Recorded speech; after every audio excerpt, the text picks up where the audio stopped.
ہمیں اپنا وہ کہتے ہیں، محبت ہو تو ایسی ہو، ہمیں رکھتے ہیں نظروں میں، عنایت ہو تو ایسی ہو، وہ پتھر مارنے والوں کو دیتے ہیں دعا اکثر، کوئی لاؤ مثال ایسی، شرافت ہو تو ایسی ہو، کوئی لاؤ مثال ایسی، شرافت ہو تو ایسی ہو۔ ناظرین، یہ شاعر جو نعتیں لکھتے ہیں تو یہ ایسے ہی نہیں لکھے دیتے، یہ جو واقعہ طائف کا ایڈ کیا گیا اس کلام میں کہ طائف کی وادی میں میرے آقا صلی اللہ علیہ وسلم تبلیغ دین کے لیے جاتے ہیں، وہاں پر جا کر آپ وہاں کے سرداروں کو دین کی دعوت دیتے ہیں، اسلام کی دعوت دیتے ہیں، لیکن ان بدبختوں نے اسلام کی دعوت قبول کرنے کی بجائے آپ کا مذاق اڑایا، آپ کا تمسخر اڑایا، اور پھر آوارہ لڑکوں کو آپ کے پیچھے لگا دیا جو آپ پر آوازیں کس رہے تھے، اور پھر دیکھتے ہی دیکھتے ان آوارہ لڑکوں نے پتھر اٹھا لیا اور میرے آقا صلی اللہ علیہ وسلم پر سنگ باری شروع کر دی۔ اب راوی لکھتے ہیں کہ آقا صلی اللہ علیہ وسلم کا خون مبارک بہتا بہتا پاؤں تک پہنچ گیا، آپ کی نالان مبارک، آپ کے جوتے مبارک خون سے بھر گئے۔ ادھر سے جبرائیل علیہ السلام تشریف لائے، عرض کی یا رسول اللہ صلی اللہ علیہ وسلم آپ حکم فرمائیے میرے ساتھ پہاڑوں پر موکل فرشتہ، یہاں پر بڑی قابل ذکر بات، بڑی مزے کی بات کہ کہتے ہیں جو کرتا اللہ ہی کرتا ہے، اللہ سے مانگو، اللہ سے مانگنا چاہیے، ہاں بھائی مانگنا چاہیے، ہم بھی یہی کہتے ہیں، لیکن یہاں پر دیکھیے جبرائیل کیا کہتے ہیں، جبرائیل کہتے ہیں یا رسول اللہ صلی اللہ علیہ وسلم پہاڑوں پر موکل فرشتہ عرض کرتا ہے آپ حکم فرمائیں میں ان دونوں پہاڑوں کو آپس میں ملا دوں، یہ سارے تباہ و برباد ہو جائیں۔ میرے آقا نے فرمایا کہ جبرائیل نہیں، میں ان لوگوں کے لیے رحمت بن کر آیا ہوں۔ پھر جبرائیل علیہ السلام نے عرض کی یا رسول اللہ صلی اللہ علیہ وسلم ہوا پر موکل فرشتہ عرض کرتا ہے کہ آپ حکم فرمائیں ان پر ایسی آندھی چلاؤں کہ یہ طوفان میں سارے غرق ہو جائیں۔ میرے آقا صلی اللہ علیہ وسلم نے پھر فرمایا کہ نہیں جبرائیل میں ان کے لیے رحمت بن کر آیا ہوں۔ پھر جبرائیل علیہ السلام کہنے لگے یا رسول اللہ صلی اللہ علیہ وسلم پانی پر موکل فرشتہ، پانی دینے والی کون سی ذات ہے؟ اللہ کی۔ ہوا چلانے والی ذات کون ہے؟ اللہ کی۔ اب پہاڑوں کو کنٹرول کرنے والی ذات کون سی ہے؟ اللہ کی۔ لیکن اللہ کا نظام یہ ہے کہ اس نے فرشتوں کے ذریعے سارے کام لگائے ہوئے، ان کے ذمہ لگائے ہوئے۔ اب جبرائیل علیہ السلام کہتے ہیں یا رسول اللہ صلی اللہ علیہ وسلم پانی پر موکل فرشتہ عرض کرتا ہے آپ حکم فرمائیں میں ان پر ایسا سیلاب لے کر آؤں کہ یہ سارے اس میں بہ جائیں اور غرق ہو جائیں۔ میرے آقا صلی اللہ علیہ وسلم نے فرمایا کہ جبرائیل آج مجھے یہ نہیں مانتے تو کوئی بات نہیں، ان کی آنے والی نسلیں مجھے ضرور مانے گی۔ اور میرے آقا نے جو غیب کی خبر دی، غیب دان آقا نے جو غیب کی خبر دی کہ میری کی آنے والی نسلیں مجھے مانے گی، اور پھر آنے والی نسلوں میں محمد بن قاسم وہاں سے نکلا تھا۔ پھر وہ سندھ سے آواز پہنچتی ہے، پکار پہنچتی ہے، اور محمد بن قاسم طائف کی وادی سے چلتا ہے اور وہ کفار کو نیست و نابود کرتا کرتا ملتان تک پہنچتا ہے۔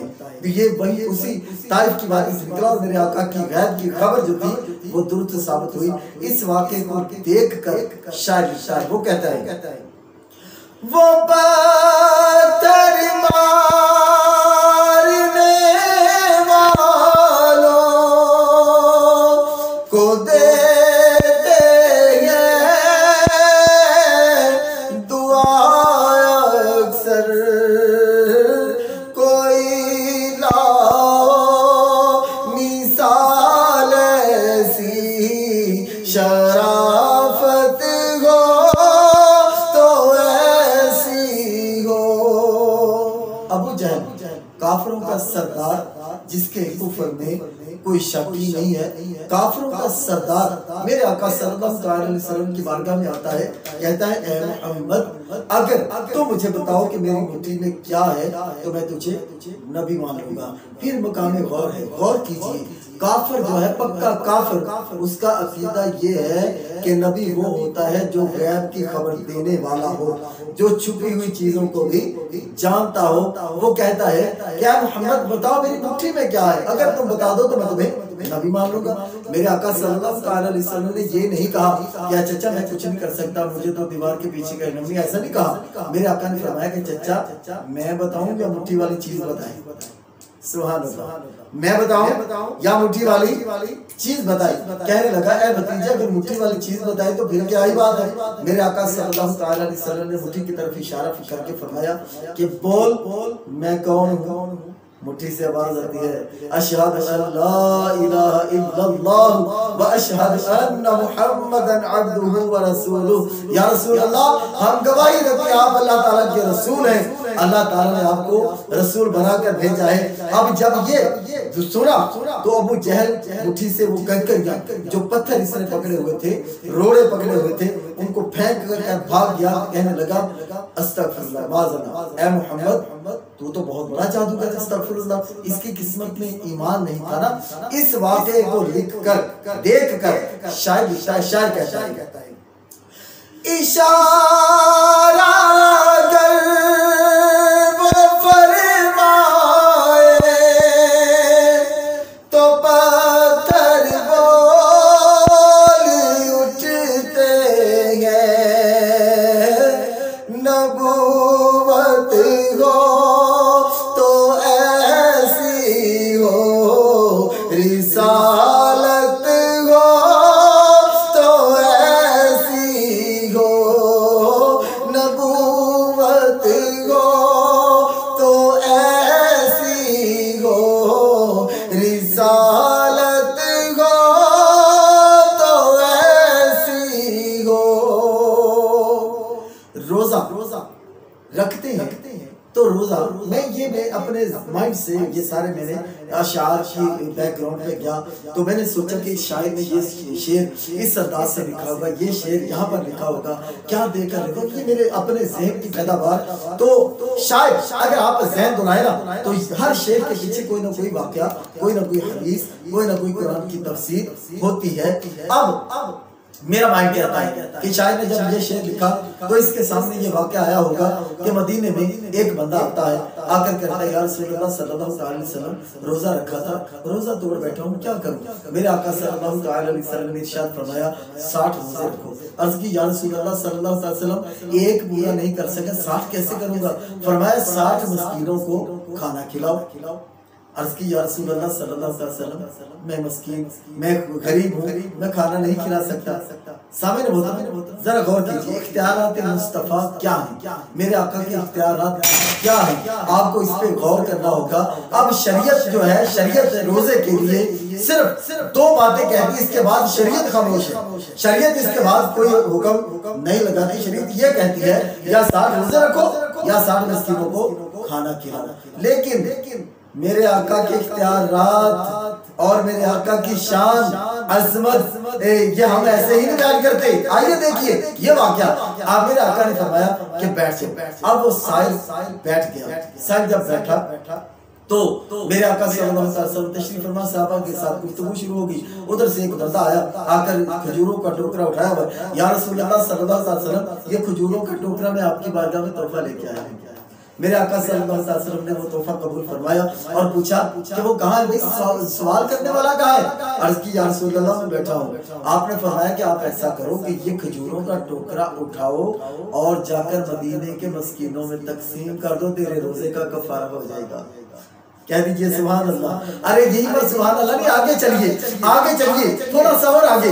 اب جناب میرے آقا کے اختیارات دیکھیے اور سبحان اللہ کہتے جائیے۔ میرے آقا نے فرمایا کہ اس مدینے کے مسکینوں میں تقسیم کر دو۔ اب وہ بندہ کہنے لگا یا رسول اللہ صلی اللہ علیہ وسلم مدینے میں سب سے زیادہ میں ہی مسکین ہوں، غریب ہوں۔ میرے آقا نے فرمایا کہ جا یہ ٹوکرا اٹھا اپنے گھر میں لے جا، تو کھا لا، تیرے بچے کھا جائے، تیرے روزے کا کفارہ ہو گیا۔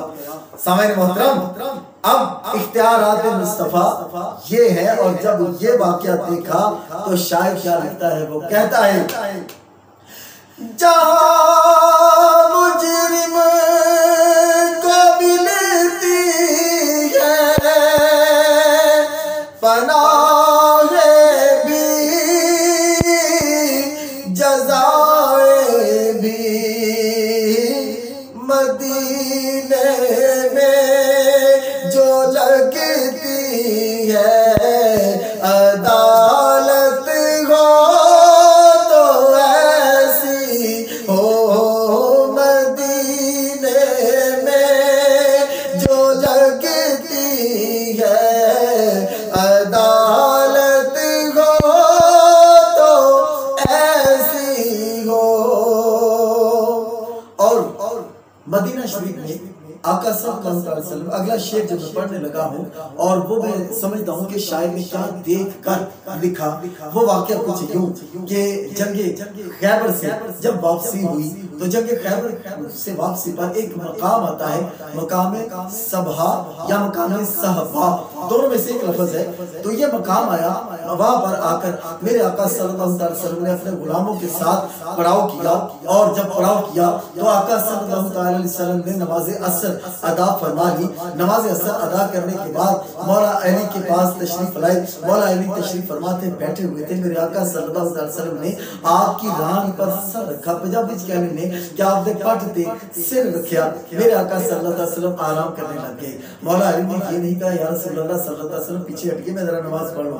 ادب مصطفیٰ یہ ہے، ادب مصطفیٰ صحابہ نے بتایا کہ سرکار کا ادب ہے کیا۔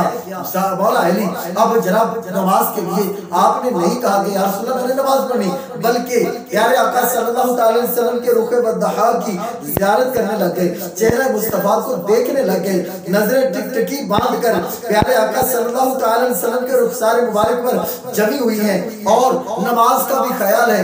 آج ہم بھی علی علی کرنے والے ہیں، علی علی کرتے ہیں۔ ذرا آئیے آؤ میدان میں، ذرا ناظرین میں بھی غور کروں، آپ بھی غور کیجئے کہ مولا علی سے محبت کا دعویٰ تو ہم کرتے ہیں، کیا مولا علی جیسی نماز کے ساتھ ہماری محبت ہے؟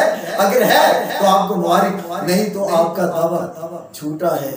مولا علی کی محبت دیکھیے نماز کے ساتھ۔ اب مولا علی نے دیکھا کہ عصر کا وقت جا رہا ہے، کبھی چہرہ مصطفیٰ کو دیکھتے ہیں، کبھی سورج کو دیکھتے ہیں، کبھی خیال آتا ہے سرکار کو جگا دوں، فرض ادا کر لوں، کبھی خیال آتا ہے کہ نہیں نہیں نہیں علی اگر سرکار کو جگایا تو نیند میں خلل پڑ جائے گا، کہیں بے ادبی نہ ہو جائے، گستاخی نہ ہو جائے، لہٰذا گستاخی سے ڈرتے ہوئے، بے ادبی سے ڈرتے ہوئے، گستاخی کا لفظ ہم ذرا تھوڑا سا سائڈ پہ کر دیتے ہیں کہ صحابہ ہوں اور گستاخی کر دیں، یہ کیسے ہو سکتا ہے؟ بس یہ خیال کہ بے ادبی نہ ہو جائے، آقا کے آرام میں خلل نہ پڑ جائے، تو اب پیارے آقا کو جگایا نہیں بلکہ سورج کو دیکھتے رہے کہ سورج غروب ہو رہا ہے۔ آخرکار سورج غروب ہو گیا۔ مولا علی کی محبت نماز کے ساتھ اتنی کہ آپ کی آنکھوں سے آنسو جاری ہو گئے۔ آج ہم بھی علی علی کرتے ہیں، کیا ہم نے کبھی نماز پڑھی ہے؟ مولا علی کی محبت میں کبھی ہم نے کہا ہے کہ ہم نماز بھی پڑھ لیں؟ ارے مولا علی کے نعرے مارتے ہو اور جو مولا علی نے کام کیا ہے ہم وہ نہیں کرتے تو یقین کیجیے یہ نعرہ جھوٹا ہے۔ میں اس نعرے کو بالکل نہیں مانتا کہ یہ آپ کی محبت سچی ہے، نعرے کو تو مانتا ہوں، آپ کی محبت کو نہیں مانتا کہ ہم سچا نعرہ لگاتے ہیں، یہ سچی محبت کرتے ہیں، یہ سچا نعرہ لگاتے ہیں۔ نہیں نہیں، اگر آپ سچی محبت کرتے ہیں تو مولا علی کی محبت میں نمازیں پڑھیے، مولا علی کی محبت میں چہرے پر داڑھی سے جائیے، پھر نعرے لگائیے۔ میں کہوں گا کہ واقعی آپ مولا علی سے محبت کرتے ہیں۔ مولا علی نے جب نماز کی محبت میں آنسو بہائے تو آنسوں کے قطرے آقا صلی اللہ علیہ وسلم کی چہرے مبارک پر گرے۔ آقا نے آنکھیں کھولی، فرمایا علی کس بات نے رلا دیا؟ عرض کی یا رسول اللہ صلی اللہ علیہ وسلم میری عصر کی نماز قضا ہو گئی۔ میرے آقا نے یہ نہیں فرمایا کہ اب کیا ہو سکتا ہے۔ ہائے ہائے ہائے، لوگ کہتے ہیں کہ بے اختیار نبی، میرے آقا نے قدم قدم پر بتایا کہ بااختیار ہوں اور قیامت کے دن بھی بااختیار ہوں گا۔ میرے آقا نے کہا علی میرے جیسے تیرا نبی ہو تو تو نماز کی فکر کرتا ہے، بول قضا پڑے گا کہ ادا پڑے گا؟ مولا علی کہتے ہیں یا رسول اللہ صلی اللہ علیہ وسلم آپ جیسا میرا نبی ہو تو پھر علی قضا کیوں پڑھے، علی ادا پڑھے گا۔ میرے آقا صلی اللہ علیہ وسلم نے ہاتھ اٹھا کے اور غور کیجئے الفاظ کیا ہوئے، میرے آقا نے فرمایا کہ یا اللہ، عرض کی دعا کی، یا اللہ علی تیری اور تیرے محبوب کی اطاعت میں تھا۔ ناظرین غور کا مقام ہے، دیکھا تو چہرہ مصطفیٰ کو جا رہا ہے، صرف سرکار کی نیند میں خلل نہ پڑ جائے اس لیے آقا کو جگایا نہیں، نماز قضا ہوگی، اور میرے آقا فرما رہے ہیں کہ یا اللہ علی تیری اور تیرے محبوب کی اطاعت میں تھا۔ پتہ چلا کہ محبوب کی اطاعت اللہ کی اطاعت ہے۔ سامعین محترم، ناظرین محترم، یہاں پر مولا علی نے نماز عصر ادا کی، نماز عصر کا ادا کر کے آپ نے جب فارغ ہوئے تو آقا صلی اللہ علیہ وسلم نے سورج کو پہلے اشارہ کر کے واپس بلایا تھا، اب اشارہ کیا اور سورج غروب ہو جاتا ہے۔ اس واقعے کو دیکھ کر شاعر لکھتا ہے، وہ کہتا ہے نماز عصر کو قربان کر کے ان کی ہستی پر علی مولا نے بتلایا عبادت ہو تو ایسی ہو، علی مولا نے بتلایا عبادت ہو تو ایسی ہو۔ اور اسی واقعے کو دیکھ کر میرا ذاتی شعر میں نے لکھا، وہ کیا کہ جب آقا صلی اللہ علیہ وسلم نے اشارہ فرمایا تو سورج واپس آیا، پھر واپس پلٹ گیا۔ اس چیز کو دیکھ کر میرے ذہن میں یہ شعر ترتیب پایا، میں آپ کی سماعتوں کی نظر کرتا ہوں، آپ سنیے اور مزے لیجئے۔ میں نے اس پر یہ لکھا، اشارہ گر وہ فرمائے تو سورج لوٹ کر آئے،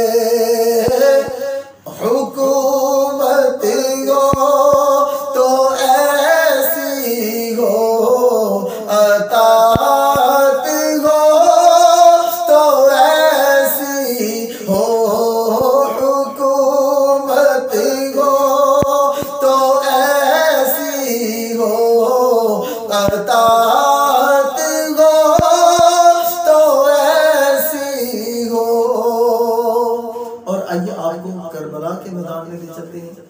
کربلا کے میدان میں واقعہ بہت طویل ہے، جس سے سن کر، جس سے یاد کر آنکھوں سے آنسو روا ہونا ایک حسینی ہونے کی علامت ہے۔